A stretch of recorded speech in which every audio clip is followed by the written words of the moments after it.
Welcome to Wake, a cold reading of James Joyce's Finnegans Wake, just to hear it out loud. Join Toby Malone and TJ Young, along with some special friends, as we puzzle our way through what we once thought was an unreadable book to produce a surprisingly listenable podcast. Welcome to a bonus episode of Wake, the podcast that thunders, blunders, and over-unders its way towards fulfilling a long-held bucket list item, reading James Joyce's Finnegans Wake out loud just once. I'm your host, Toby Malone, all by myself today to introduce this bonus episode. So in our last go-around that came out this week, our great friend Lucy Brazier joined us to begin Book 3, where we enjoyed the lascivious tale of the Aunt and the Grace Hopper.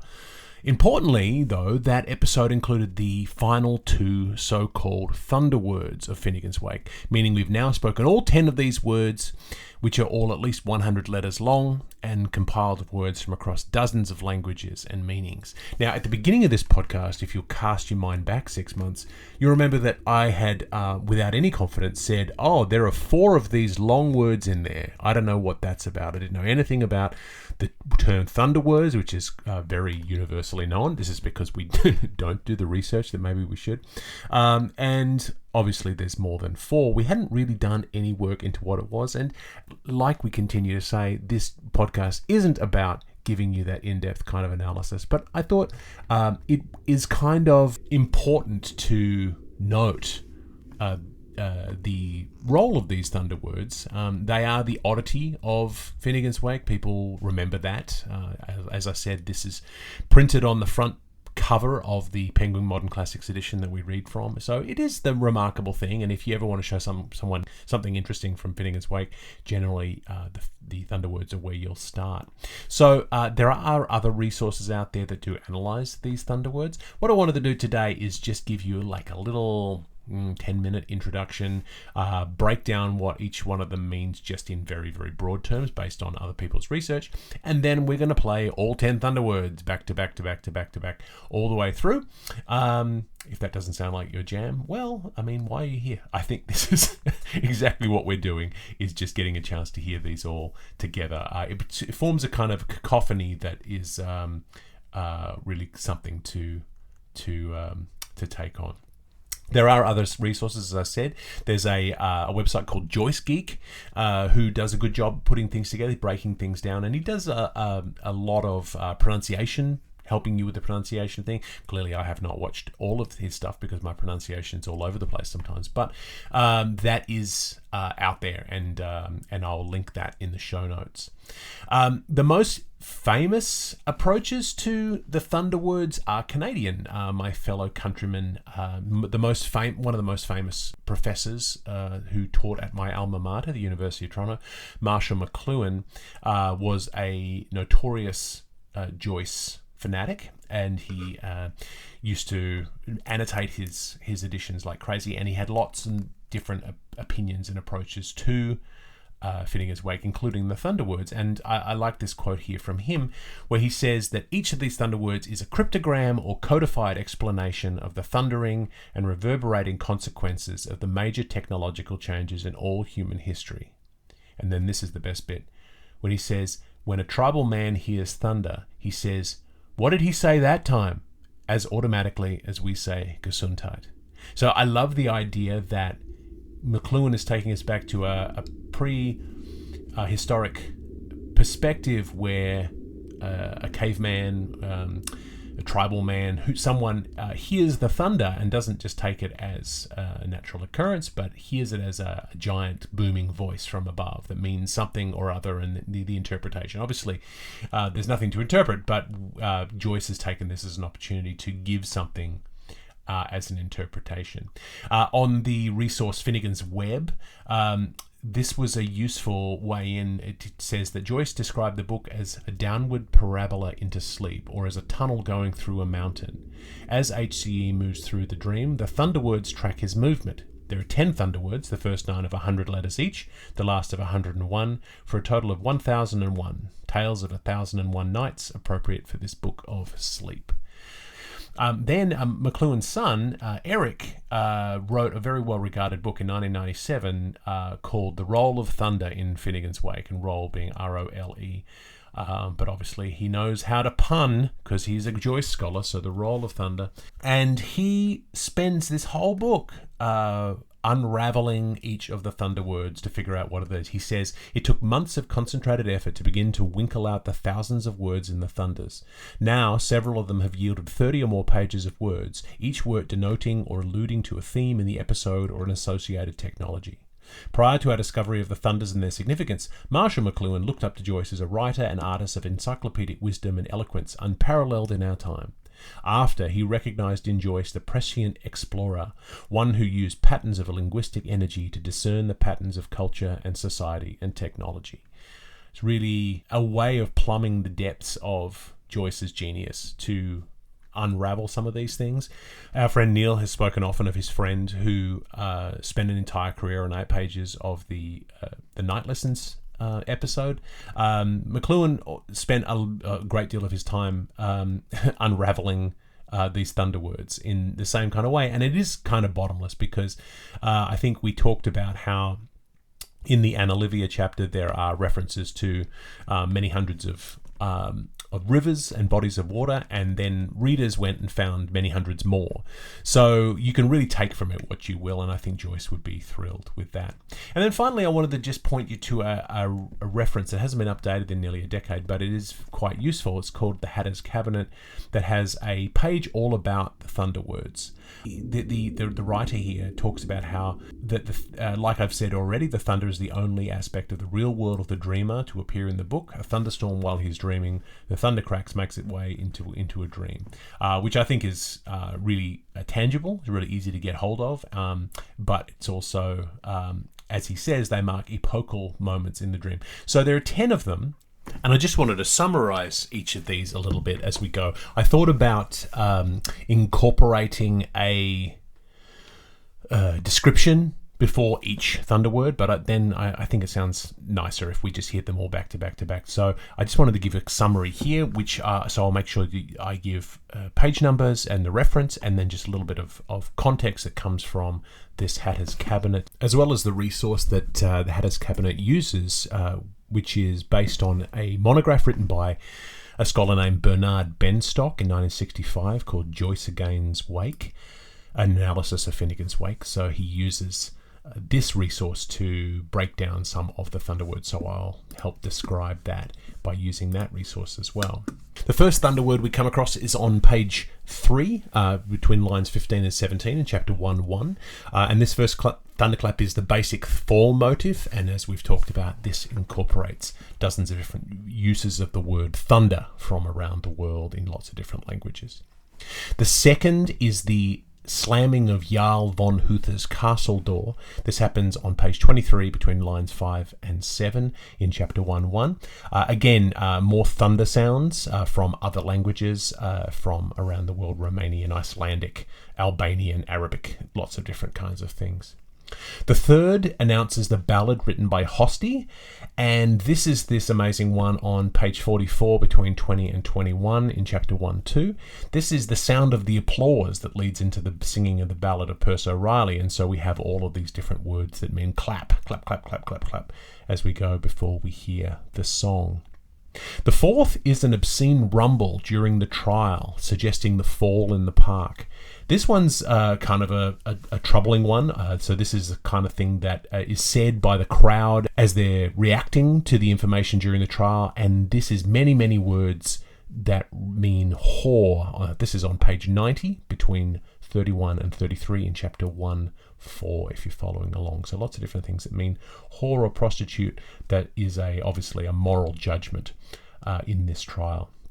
The fifth occurs on page 113 between lines 9 and 11 in chapter 1:5. This is the babble of the gossipy letter. So as the letter is being described, there's lots of different kinds of things that are happening inside of the letter or inside of those talking about the letter.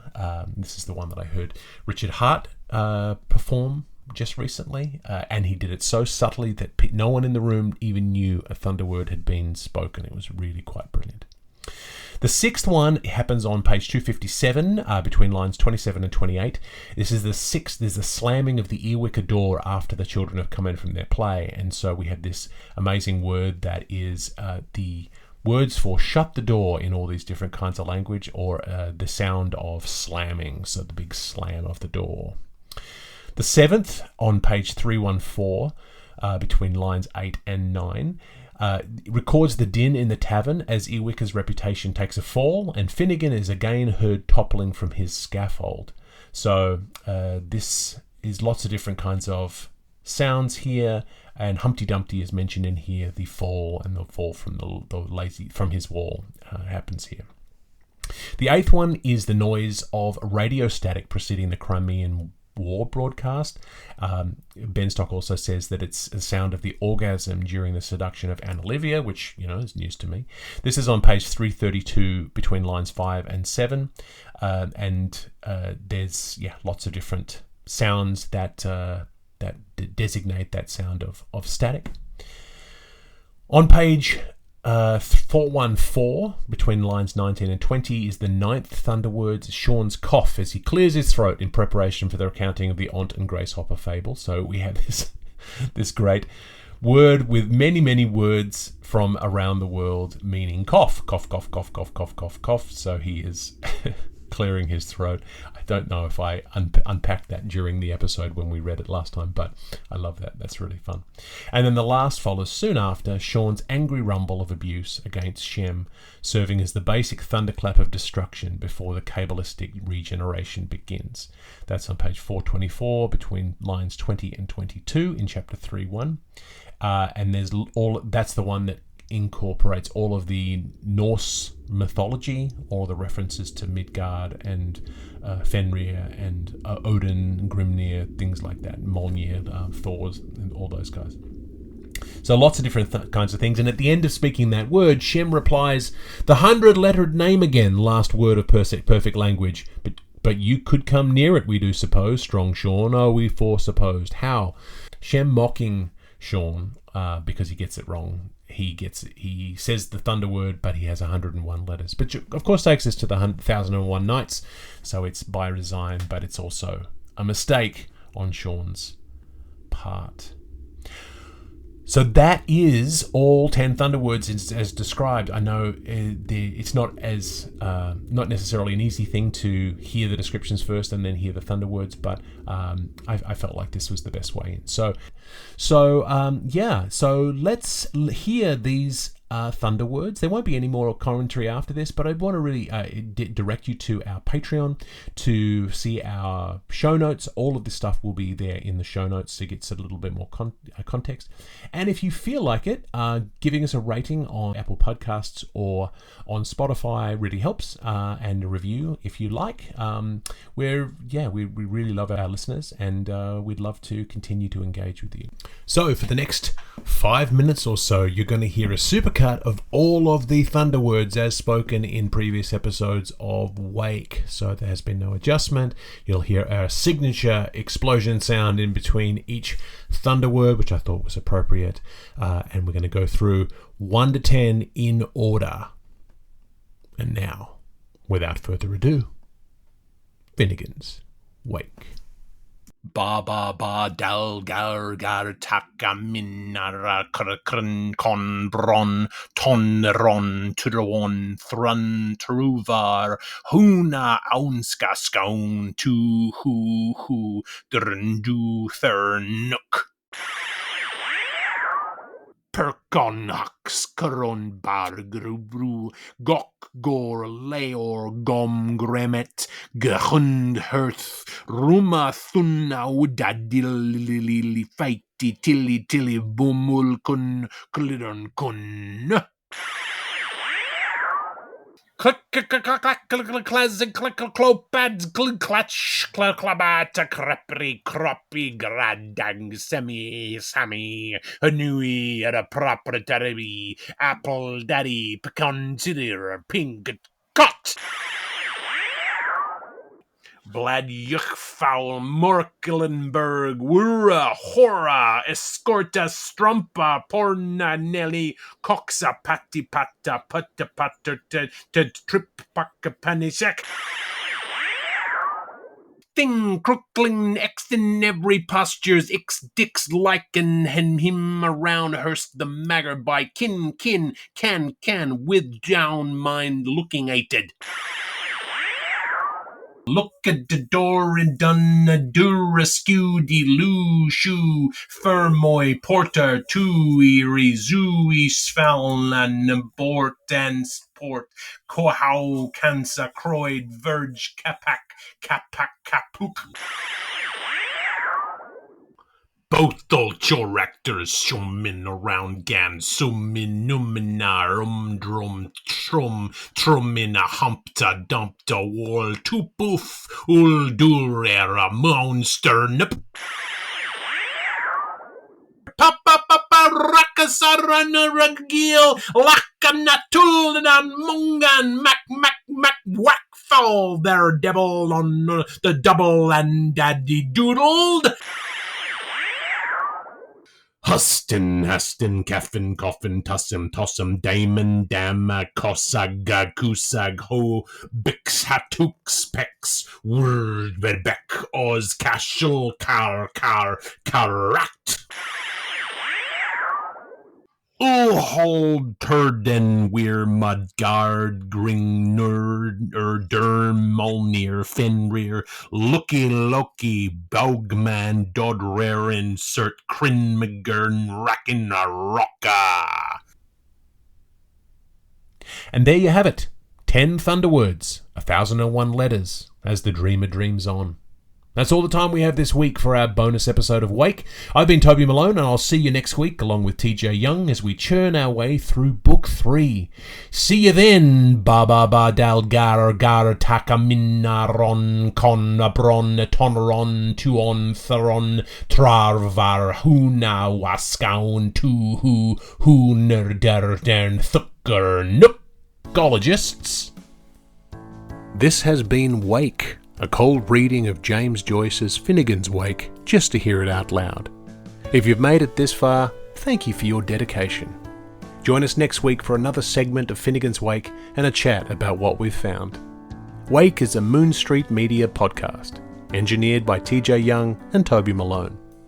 Our theme song is The Ballad of Perso Riley, arranged and performed by Meg Logue after James Joyce. Wake is recorded in Canada, where Finnegans Wake is in the public domain. For community and bonus content, join us at our free Patreon at patreon.com/wakepod. If you have questions about Finnegans Wake, don't ask us. We're just as confused as you are. See you next week.